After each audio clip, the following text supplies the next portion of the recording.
He isolated the first cancer gene through his work in retroviruses in 1970. In 1986, he was elected to the National Academy of Sciences. He was also the recipient of a 7-year Outstanding Investor Grant from the National Institute of Health from 1985 to 1992. Please give a warm Academy welcome to Dr. Duesberg. AIDS since 1984, no evidence for a new viral epidemic, not even in Africa. That title actually is the answer to the title in the advertisement from Rich Fisher, AIDS since 1984. What happened? Well, what happened is that there is no new AIDS epidemic. As you will see, it is a lot of propaganda, but there is really no new general AIDS epidemic. It was said to be, when the virus was first discovered, to be a sexually transmitted virus that would spread like syphilis in the general population, provided, of course, they have sex. And there's circumstantial evidence that sex is still practiced in America. We are producing about 4 million babies. I have, of course, never done it since then, for that, to be on the safe side. My friend Gallo told me, watch out, no contacts with anybody. So here's the rise, so I describe it now, so from what I see now, as the rise and fall of the virus AIDS hypothesis.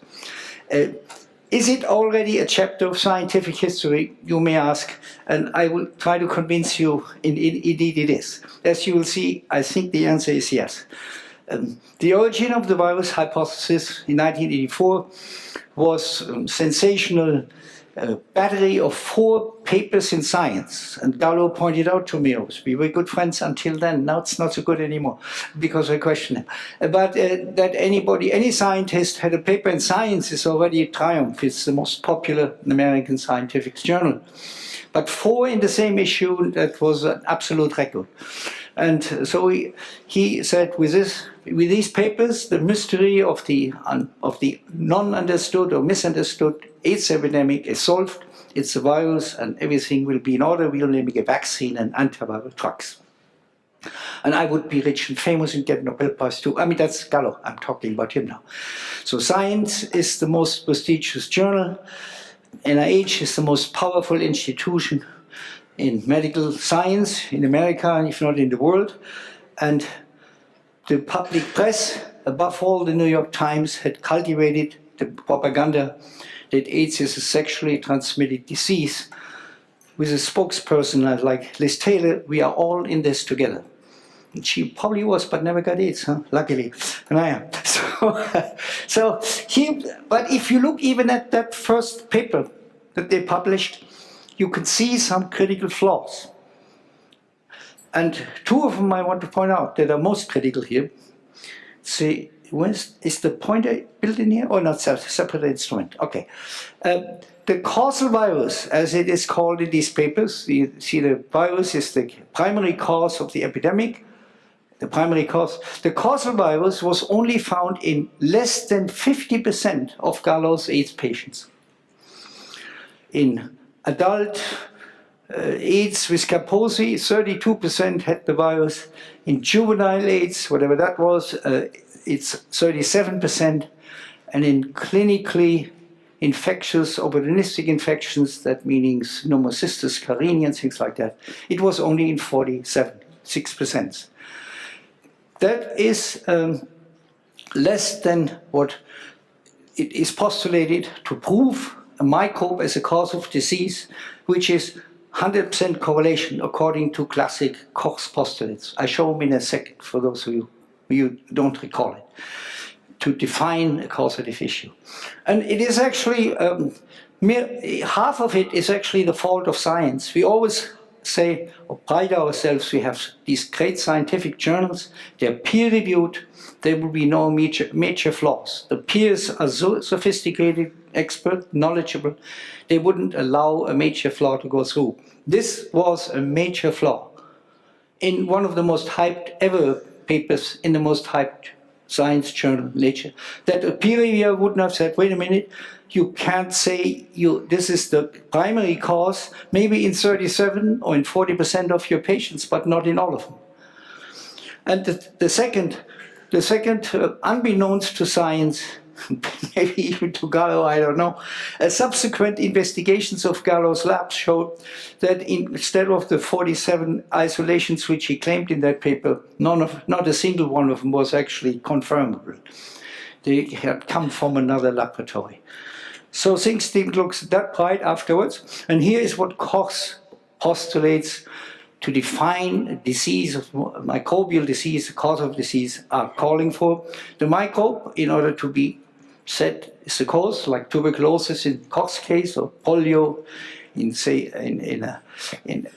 for example, in Ender's case, has to be found in 100% of the cases. If it's not there, how could it be claimed for disease? The second one would be you have to isolate that microbe from the patient or from the disease, not 100 other microbes that are also in that patient. You have to have it isolated or cloned, and then you take the isolated virus and inject it or infect a suitable host. It could be it could be a student or a postdoc or a monkey or a guinea pig or a rat, somewhere. And then if that causes the disease, that's the absolute proof. And Gallo wasn't even meeting in that paper the first step, correlation. The virus wasn't even there in over half of the patients. And science didn't say anything, and Gallo, of course, didn't either. So in the limelight of this hypothesis and the hype that it would soon be, AIDS would soon be under control, the epidemic would be banned before Americans are depleted by the new venereal disease, because as I said, it's incurable, it inevitably kills. And thanks to Gallo, we would now be able to control it. Margaret Heckler, Secretary of Health, even promised a vaccine within 2 years, and then things would all be over. So as a result, the NIH immediately supported all sorts of grants for this. And in the excitement, the virus was named AIDS virus, even though there was really no proof that it was AIDS virus. And that in the literature it was called, or still is called, the immunodeficiency virus, because AIDS is thought to be an immunodeficiency disease. On this one here, so the National Academy of Sciences, the greatest institution in science in America again, and the Institute of Medicine, thus is essentially a similar equivalent institution of doctors. They joined forces to confront the imminent AIDS epidemic that would wipe out all sexually active Americans within a generation or sooner. So alarmed by this new coming imminent epidemic, syphilis type of epidemic, they joined forces and appointed a blue ribbon committee, as they called it, to confront the imminent epidemic. The retrovirus Nobelist David Baltimore, my old friend David Baltimore, who discovered reverse transcriptase in retroviruses and a Nobel Prize for it, was appointed to head this committee and to recommend what could be done to save America before it's too late. Now, here's what the committee recommended. There are 1.5 million Americans, that was in '86 when it was just starting, that are currently infected by HIV. 1 million out of, at that time, less than 300 million. Now we are roughly 300 million. It's not a whole lot, but it's coming. Of these, 20 to 30% are expected to develop AIDS, which was said to be fatal and incurable by 1991. So they knew in '86 it would be infecting 31, and then they said also the increase would go from 1,000 in '86 to 7,000 in '91. That means they were avoiding AIDS pretty well, but not too well. And then pediatric AIDS cases will increase tenfold during that time, from a few to 3,000 cumulative cases at the time. When mother is infected, she would infect the baby would get AIDS and would die. That was natural transmission. The committee thus followed, in fact, exactly the predictions of the classic germ theory of disease, Koch and Pasteur. The microbe infects, and then in a general population, the microbe would spread exponentially. I get infected and cough or huff or have sex with 10 others, and then they have it the next week, and then they, of course, do the same thing with 10 others again. That means an infectious disease, a new infectious disease, always spreads exponentially. And there's no exception.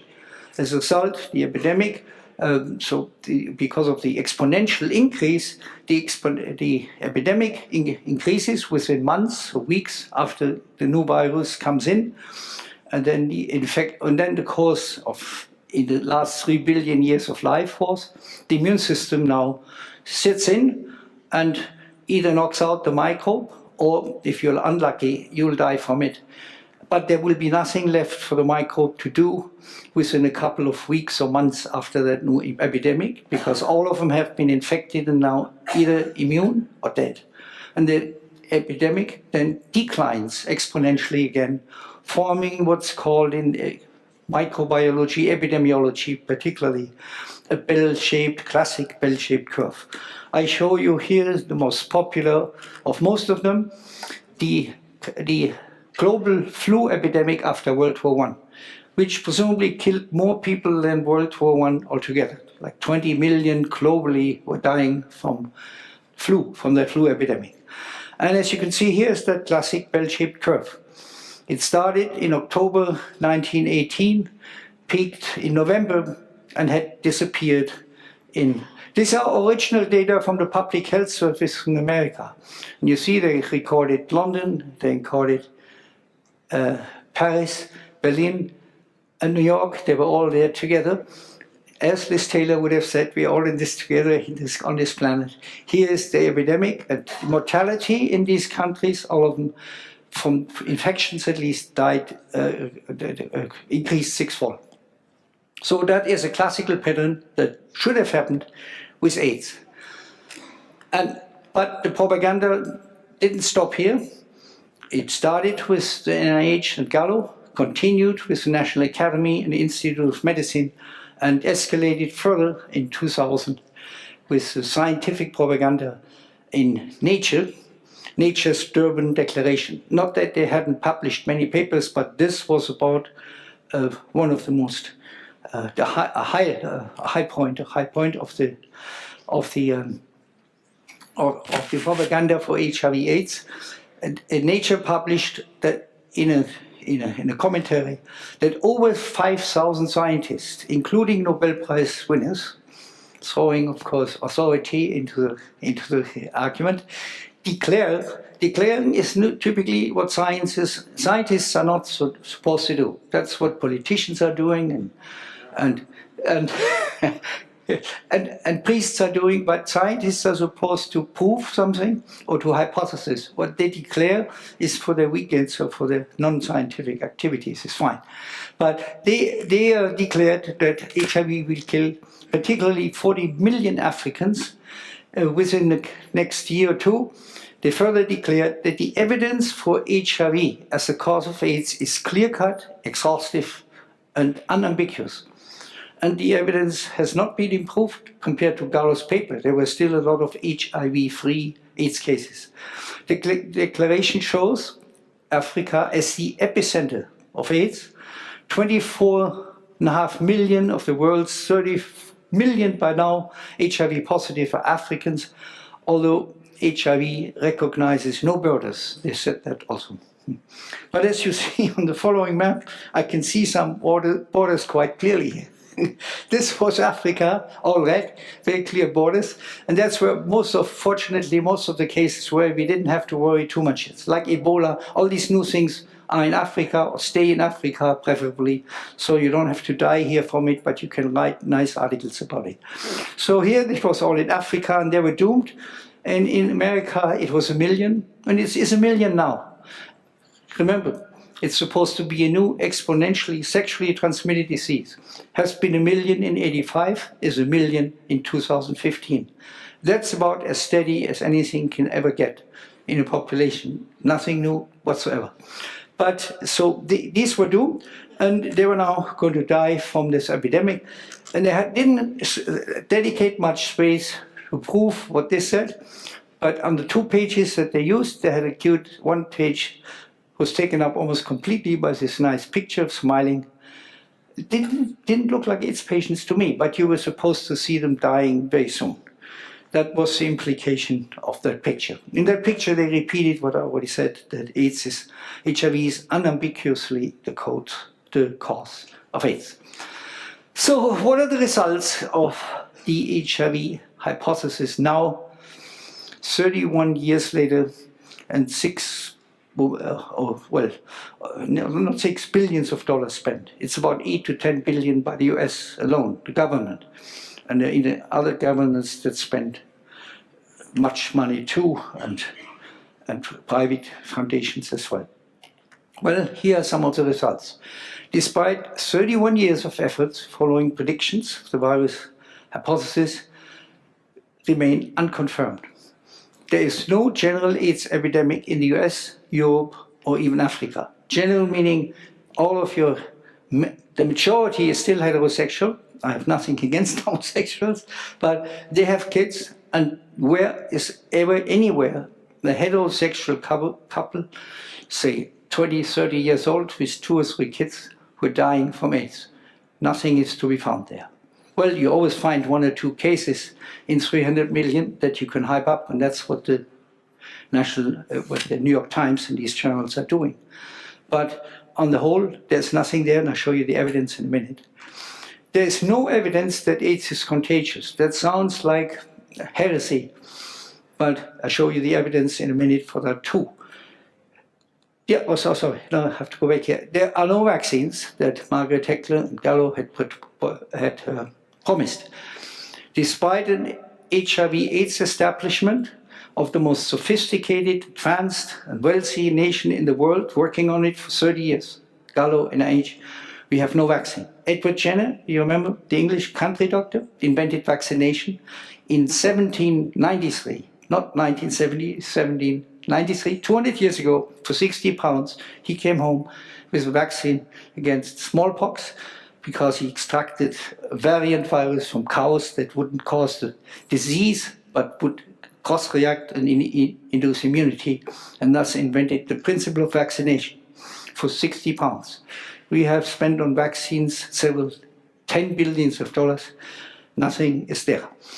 So there is no curative medication. The treatments consist what they call antiviral treatments. It's a euphemism for inevitably toxic chemotherapy, DNA chain terminators like AZT. I'll show the evidence again in a minute.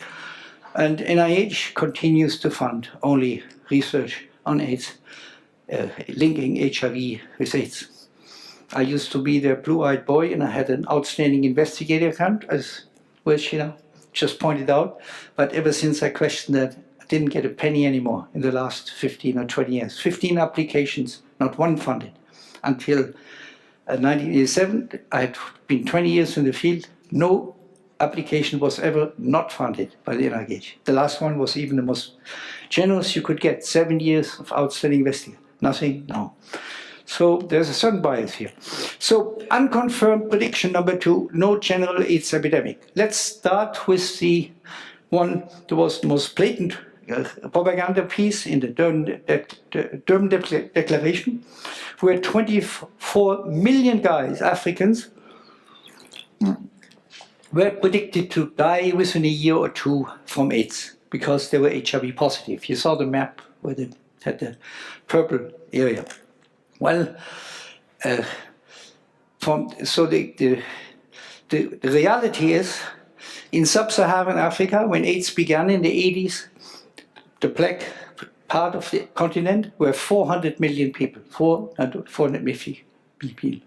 Despite 30% being HIV positive and should have died, the reality is now 31 years later, we have 1.2 billion of them now. That is the fastest population explosion in the history of mankind, or recorded mankind. There may have been others before. But they have tripled in the time when they were supposed to die according to Nature's Declaration, signed by 5,000 scientists, including Nobel Prize winners. So they're a little bit off the margin. From dying out, third, we see an explosion of the population, and they're now spreading further as it goes on.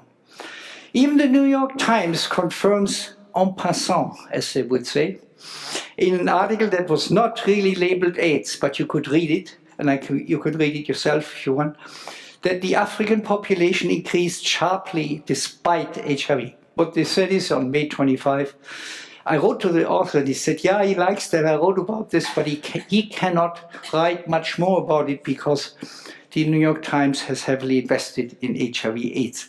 So the Time published that Africa just reached 1 billion and is projected to be the fastest growing continent for the coming century, despite all this age. The article remarked in passing, the AIDS epidemic, devastating as has not been the demographic disaster that was once predicted.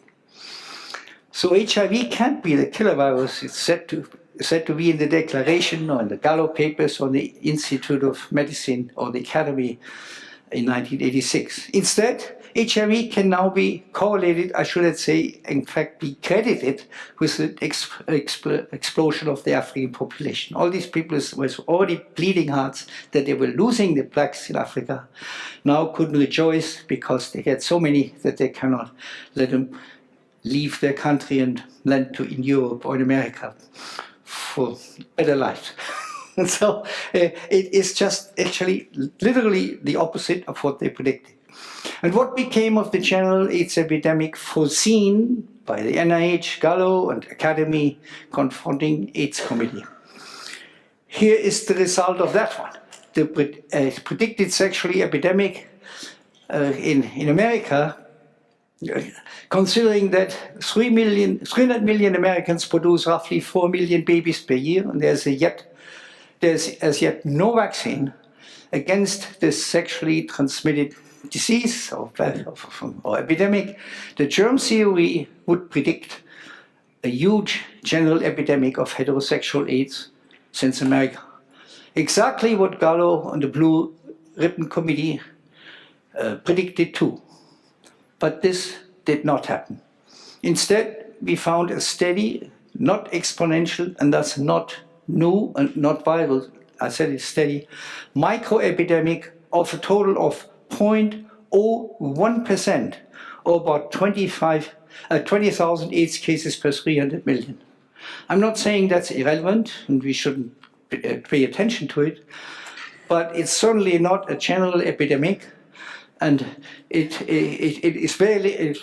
not a threatening number, and it hasn't changed a bit in the last 30 years. It hasn't gone up or hasn't gone down. And all these cases are from what they call, at the NIH and at the Centers for Disease Control, risk groups that did not form a bell-shaped curve of a new pathogenic virus anywhere inside.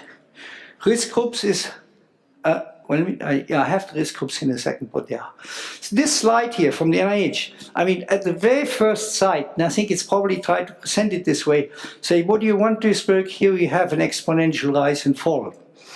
But that is quite deceptive. Even the peak of this curve, we are here at 40 or 50,000, that may be close to 0.02% of the population. Not, if you had a general sexually transmitted disease population, we would have, they predicted like 10, 20, 30% would die. This would be millions, literally 100 million perhaps. But we're talking here still about either 40, or what's leveled off now and completely flat until further, namely until now, that curves. This, you can see, it's very hard to see actually. They literally hide it a bit. See, here's 1995. It's a cute slide, but they in fact admit here that the increase in the AIDS cases in the first 5 years was a mixture of an epidemic of testing. Every good doctor wanted to do an HIV test. $50 to $100 doesn't hurt. And all the blood donors were tested. These are 20, the army was tested, the maternity clinics were tested. It's about a $20 million test business per year now. Times $100, it goes up in the billions. Good business. So everybody does it, even now does it. But it didn't come up with AIDS cases ever more than 40,000. And since the testing also was not very reliable, and it has become more reliable ever since. Here's 2008 or 9 in that curve. They don't show the new ones. 2015 is still all the same. So there was an inherent, quote, micro-epidemic or endemic of HIV positives, of which 20,000 roughly per year developed AIDS. And no, not consistent with the oops, see, here again is how it should be if it had been a new epidemic. Not decades here, this is months, 2 or 3 months up and down. This is how a flu season looks. Even Ebola didn't last longer than 1 or 2 months. In the press, we had 1 case in America. The others are all in Africa, where you can make claims without too many problems. Nobody can check it.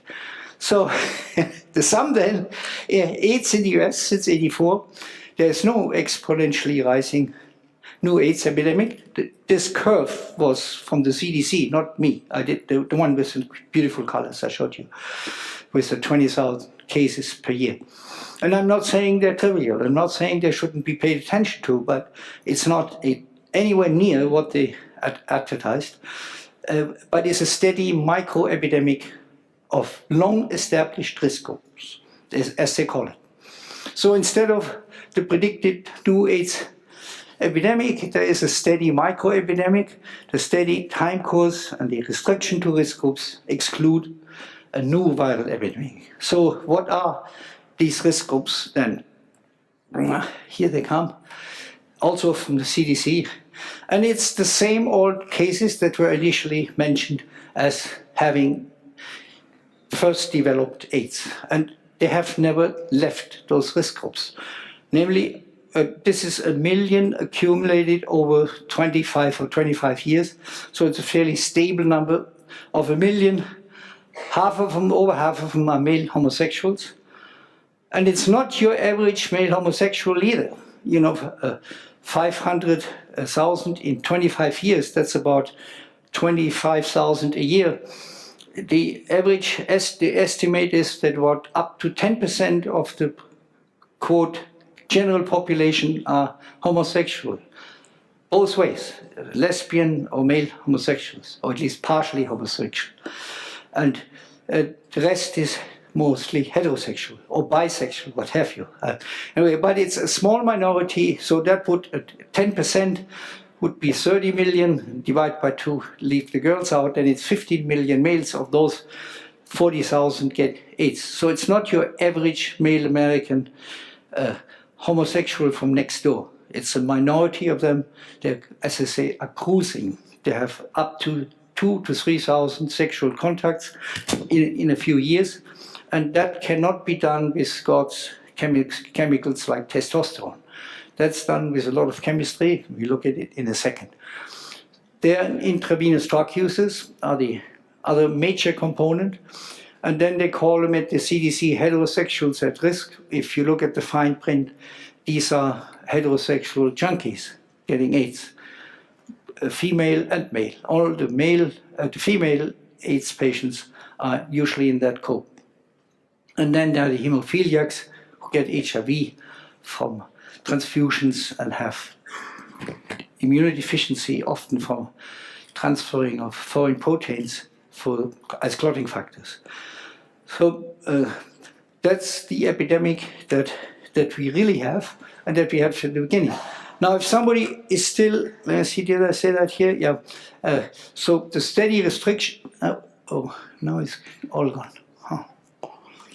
Let's see, that's bad. What could we do now? Well, is it stopped projecting? No, Yeah, it's all together. So it's half. We did half. It was not even in this file. It was in that. Yeah. It was there. Yeah. But it. Let's say. I think. Yeah. Probably this. No, because that was date modified. 1252. 1252 is today. September 9th. No. No. September 10th. Oh, maybe the top one would be there. Yeah. Why did you do that? No. Maybe this thing here. No, that's nothing. No. No. That's really a shit thing. Yeah. What I found here. Yeah. Good. Yeah. Let's see.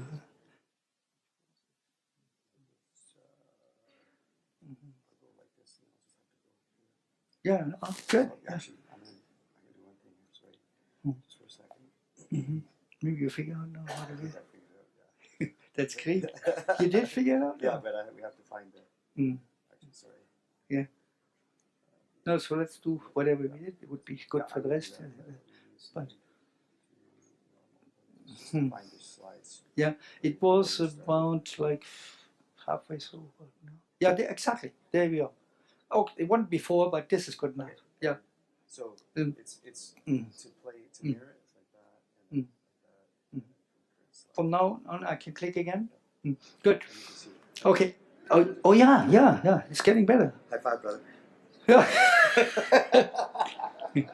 Too many settings in these computers to get to. Let's wait until the next slide. But then save some applause for that, if that works. Would be great. Yeah. So for those who are still quite holding belief that maybe HIV is infectious or AIDS is infectious after all, look at these rather convincing statistics. Not one doctor on earth has ever contracted AIDS, not HIV. They say HIV is sometimes transmitted by needle sticks and blood transfusions. But there's not one case in the professional literature that a doctor on earth has ever contracted AIDS from 1 million AIDS patients which they have treated up to 2009. And it continues to be that way. You would not see the end of it. It would be in the headlines. Oh, doctor fighting in the front lines against AIDS is dying from the disease. Not one such case. New York Times would dedicate 2 issues to it. And yet there is no vaccine there. If we had a vaccine, we could say, okay, the doctors are protected, the risk is at least low. But nothing. No, they have the same risk as everybody else. 1,000 doctors, by contrast, per year get hepatitis, serum hepatitis, from treating junkies and AIDS patients and all other people by accidental needle sticks or coughing or huffing or feeling or whatever they have to do with their patients. Professional accidents. Not one among thousands of HIV researchers all over the world has contracted ever AIDS from working with HIV. I was in the lab at NIH, Gallows, the Erlenmeyers running around producing masses of HIV for the so-called AIDS test. You need viral proteins to find the antibodies in patient because you can't find the virus in the patient. You use the antibody instead. It's massively produced there at Erlenmeyers. They have lunch there. They have seminars there. They have even relationships there at NIH. Nobody ever got AIDS. These guys know exactly what they're doing. Because they're producing millions of viruses, but never get AIDS from that virus. Only others get it. No general epidemic, we already talked about it. Oh, no HIV positive hemophiliac has contracted AIDS from their husbands, the wives, the men only get hemophilia practically, get transfusions, become positive, and their wives were supposed to get AIDS from their husbands. Not one case in the literature. No general epidemic, we covered in Africa and Europe. No AIDS epidemic occurred in prostitutes anywhere. That was again the front line of contact with the enemy, the HIV. Nothing there. The porno movies are working fine, oral, anal, anything, at least what I can check, and nobody ever gets AIDS. Not so bad. Huh? So that virus knows exactly what it's doing. So, no pediatric AIDS occurred among babies for millions of HIV positive mothers, particularly in Africa. As we know now, it's exploding there, despite the high percentage of HIV, which is supposedly in the African population. Now here comes part two. Do I have another hypothesis to replace this? In an effort to explain why HIV has not induced a new sexual epidemic in our country or anywhere, why HIV is not cured by or prevented by the antibodies that are found in AIDS patients that diagnosed HIV positive, meaning antibody. They would much rather find virus, but since there's no virus, when there's antibody, there is no virus. The immune system and viruses are completely incompatible with each other. The virus comes, immune system comes in, and the virus is completely gone. It cannot enter a cell when it's attached to an antibody. Works much better than against bacteria. And why is AIDS not contagious? And why is AIDS distributed only in these risk groups? We have advanced this theory, which is actually kind of obvious and almost old-fashioned. AIDS is a chemical epidemic, not a viral epidemic, caused by the long-term consumption of recreational, psychoactive and aphrodisiac drugs, or inevitably toxic DNA chain terminators and protease inhibitors, which are now prescribed to HIV positive to prevent or cure AIDS. Accordingly, AIDS is largely preventable chemical or medical lifestyle disease. That's, who said, no, I think it was one of my two previous speakers said 30% of us die from doctors. I think that's certainly true for the for the AIDS patients when they get these DNA chain terminators. It's they're designed to kill human cells. I mean, it doesn't take a rocket scientist to predict that they would have to die from it. It's a matter of dose and time, but it is not survivable to take DNA chain terminators on the long run, unless you come up with a new form of life, no longer DNA but Teflon or so. But that hasn't happened yet. So what is the evidence for this now? I'll give you some data just briefly. This is from the Centers for Disease Control. They interviewed and checked risk group of male homosexuals. And I point out again, not your average American homosexual male. These are the ones, risk groups, who flaunt often or write about having hundreds of thousands of sexual contacts on a weekend, 20 to 30. And this is how they do it, not with testosterone alone. That may be in there, but of 140 or 50, which they asked, where's the number here? Somewhere. I had it here. Well, here's 120, and there's no 50 here. So it's 170 they asked. 90, that's self-proclaimed. 96% use nitrite inhalants, which give you a high, and which were initially invented to treat angina. When your vessels constrict and you get you cannot breathe. It was an English discovery from Edinburgh somewhere 200 years ago that it opens up relaxes your smooth muscles and also your vessels, and you get a high, and you also, it's a bit like Viagra, you could get an erection and both of it from it. So it's very popular in the AIDS community, in the HIV, in the male homosexual community. 96% said yes, we use that drug. Acid chloride is sort of one like chloroform, and so it gives you a high. Cocaine, that's what I'm trying to prescribe to Dr. Cobb's program soon, we speak to earlier. Amphetamines is a bit a cheap form of cocaine. Phenylcyclidine, it's also a high thing. LSD is the drug of the hippie generation, gives you delusions and everything. Metaqualone, similarly. Barbiturates are sleeping pills, basically. Pot is everywhere. Heroin is not so everywhere, it's too expensive. But this is, the price has to come down someday soon. But as you can see, and these are additive. So there was not one of those 170 men who said, no, I haven't used any drugs. I do it with testosterone and God's drugs, whatever. So they use a combination of these drugs, and they use them for 10 years, and then they get pneumocystis pneumonia or diarrhea or Kaposi sarcoma, and they say, can you find the virus, please, for me and give me a vaccine? That's how it goes. So the widespread use of aphrodisiacs and recreational drugs by a minority of male homosexuals explain why among the sexes, male homosexuals have formed an AIDS risk group. Not because of sex. Sex, even homosex or heterosex or homobestiality or heterobestiality, are as old as life is. Sex was never totally straight. I mean, yes, I am, of course, but for all others, it wasn't totally straight. Otherwise, it wouldn't work. Who would bother? It's not an it's not an easy thing. So an additional reason, of course, is, which I come to right in a minute once more, is the treatment of the homosexual or those with HIV with antiviral drugs, which are not even fun. If you have heroin, cocaine, amphetamines, at least you have a good time.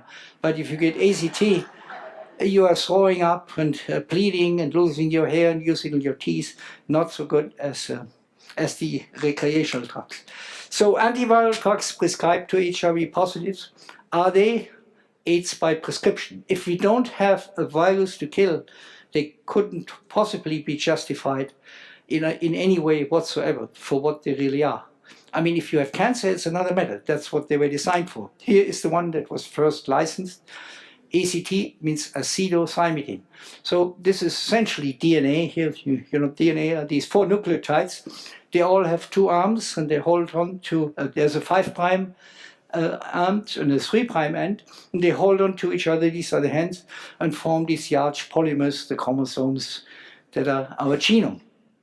And what John Hurwitz discovered or invented in 1964 to kill cancer is, let's fool the normal DNA polymerase and throw in the patient an analog of thymidine, or another nucleotide could be used, acetothymidine, where here's normally a hydroxyl group on which the next nucleotide polymerizes, and here's an aceto group, which is a false group the enzyme cannot see. So it's on the right, on the left end, it's called normal, and here's an aceto group, which the enzyme cannot see. So it's a chain terminator. It's built in by the enzyme, expecting it's going to go on from here, but it can't work with it from there on. So you stop the DNA, you kill the cell. Well, a few cells will survive it, but the majority of the cells will die. And that is not a side effect, as they always say. Oh, too bad, a few cells die. Your immune system drops, your hair falls out, but you recover. Not so good. This is not a side effect. It's by design. This is what it was designed for, and it's exactly what it's doing. And if there's no virus replicating tons of DNA, more than you do, then you have a reasonable chance. That's the justification of cancer chemotherapy. The cancer is making more DNA than anything else typically in the cell. So you have a differential killing. It's not pretty, but you get the worst guy first and the patient second. Yeah, that's the strategy. But here, there is no even enemy there. You just treat the patient with ACT. And I cannot see how this could be, and it has never cured anybody, they admit that. We did some tests in the laboratory and bought AZT from a biochemical company. I'm not an MD, so I cannot get it from the doctors, but you can get it from Sigma, it's an old biochemical company in St. Louis. We ordered to test it in cell culture, 100 milligrams. That's a fifth of the dose that is the standard of care for a pregnant mother who is HIV positive in the 3rd and 2nd trimester, developing a baby in the presence of ACT. And that doesn't look all that sweet either. Looks like the SS to me. I mean, it's not exactly possible. So I don't know why mothers are not supposed to drink beer in America. But when they are antibody positive, they're supposedly taking 5 times that much every day. And here's what they say. You can read it perhaps a little bit. Toxic by inhalation, that's Sigma. Sigma company, biochemical, they're not selling it for patients. In contact with the skin, and it's swallowed. Target organs, blood, bone marrow, that's where the T cells come from. If you feel unwell, seek medical advice. Show the label where possible. They have changed the label now. They had took the skull and crossbones off. And wear suitable protective clothing. That's written for scientists, trained scientists working in laboratory. But the moms who are HIV positive and producing a baby get 5 times as much, and there's a unicorn on it, and both welcome. And yeah, serious. That's how it looks on their label. The same stuff.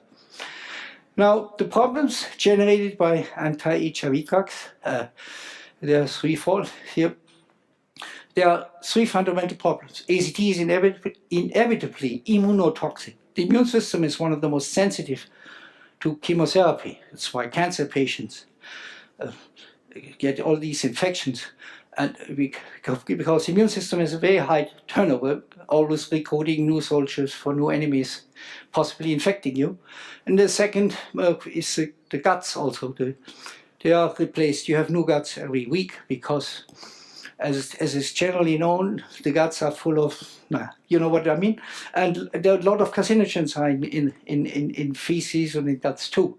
So you get a new layer, and you have a fresh colon all the time so that it wouldn't develop cancer.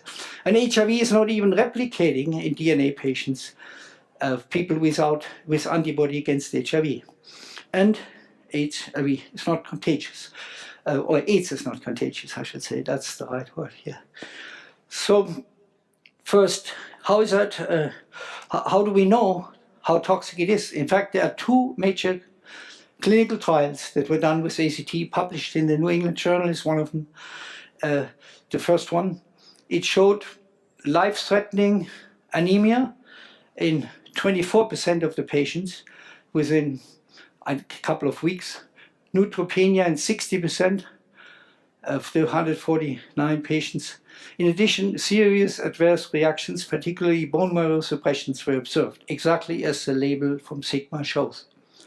Nausea, myalgia, insomnia, and severe headaches were reported more frequently by recipients of AZT. There's more from the same report. Macrocytosis developed within weeks. 30 of 149 patients could only be kept alive by blood transfusions because they couldn't make enough red cells to pick up oxygen to live any longer. By 21 months, 42% of the AZT group was dead, and 35% of the control group had also died from AIDS. Many of the control groups, however, had died not only from AIDS, but also because they now received AZT on a compassionate basis, because it was so nice, so good. Yeah, well, compassionate doctors, it's all what we like. So the second control trial was could it be used for prevention?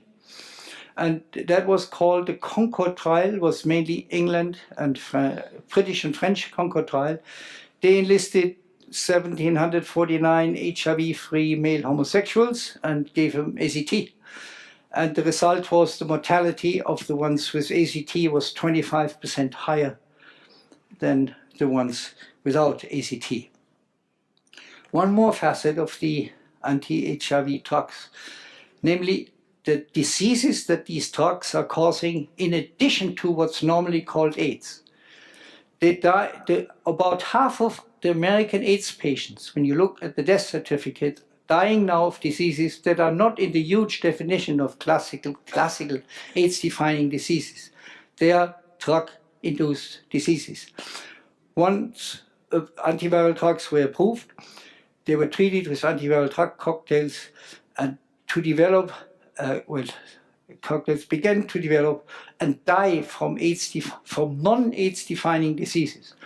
The paper here from Reisler from the Journal of AIDS here, the most common grade 4 events, or serious or life-threatening events, are not AIDS defining. They were liver related and cardiovascular diseases, and here it goes on, and continued, and the first grade 4 event and the first AIDS event were associated with similar risk of death. So they got at the same, 50% of them got AIDS-defining diseases from which they died, and the other 50% got diseases that were not known as AIDS. And these were cardiovascular, heart disease, heart attacks or heart breaks, kidney and liver failure, where these talks go through. So El-Sadar's paper in the New England Journal of Medicine is the first author. An important secondary endpoint was major cardiovascular, renal and hepatic disease. These are the chemical plants in the body. The heart pumping the blood through the kidneys and the livers, they get diseases from ACT. Reisler and Sadar conclude about 50% of drug-treated AIDS patients die from non-AIDS defining diseases induced by these drugs. So conclusion, antiviral drugs cause AIDS-defining and non-AIDS-defining diseases. Nevirapine is given mothers, presumably specifically good inhibitor for mothers having HIV positive or risk of HIV positive babies, and the risk of several non-AIDS defining conditions include cardiovascular disease, liver-related events, both of the mothers and the kids, renal disease, certain non-AIDS malignancies is greater than the risk of AIDS persons with CD4 counts. In other words, they get AIDS more often than an HIV positive so-called patient that has more than 200 T cells, which is considered an AIDS defining level of T cells. And that's just almost at the very end now. They're very proud there in San Francisco. They have a new campus and an AIDS institute, and say, oh, we nice, we can now, because of these drugs, extend the life of these patients, study aging in them. We have observed that they age faster. Even though we save their lives, they age faster. Not a big surprise when you take ACT. And they show these figures in the New York Magazine. And these are actually quite cosmetically massaged figures that they would release. They don't show you the very real figures. There's one of them that was in the San Francisco Chronicle, and it's a very clean control. This guy was gay from San Leandro, close to San Francisco. He was diagnosed HIV positive and given these wonderful drugs, which he holds here, and survived it for 8 years. But soon after this picture, he passed away, and you can see why. He was a very clean control. He didn't even have HIV. You cannot say it's a combination of AIDS and drugs. It's only drugs. He was HIV positive, but otherwise totally normal guy, or healthy guy, whatever it is, and believed in the virus. Because the doctor says, you better take these drugs or else get AIDS, and here he is. So the doctor's diagnosis, this is what he said, according to Chronicle, the patient exhibited symptoms that could be consistent with an HIV diagnosis. But that diagnosis was in this case proven to be flawed. So conclusions, all scientific evidence available indicates that HIV is a harmless retrovirus like all other retroviruses that have never caused an epidemic of any diseases in animals, monkeys, humans, chicken or mice, wherever we have studied them. In view of the inevitable toxicity of anti-HIV drugs, the epidemiological and virological evidence that HIV does not kill T cells, there is no justification for anti-HIV drugs, from my point of view, of course. Yet lifetime prescriptions of ACT and other anti-HIV drugs are the standard of care of antibody positive in America and also in the rest of the world. Here's actually one glimmer of hope. That's a paper that came out last September from Texas A&M by Professor Pat Goodson. I've never met her, in fact. And she has dared to review questions about HIV hypothesis independently, Public Health Institute, and published it. And the paper was almost censored in Frontiers in Public Health, a Swiss journal. And when you click it and look it up, you'll find that this article for a scientific paper that is rather specialized has been accessed, when I last time looked at it, over 20,000 times. Typically, you're proud if you have, oh, your paper has been accessed 50 times or 100 times. My God, that's good. But 20,000 times. So there must be a reservoir of people who are skeptical about HIV that are not here in the audience yet. And that's at least a somewhat promising sign. Is there any hope? I think you are, for being here. And thank you all for inviting me to this rare free thinking and free speaking conference. Thank you. Yes.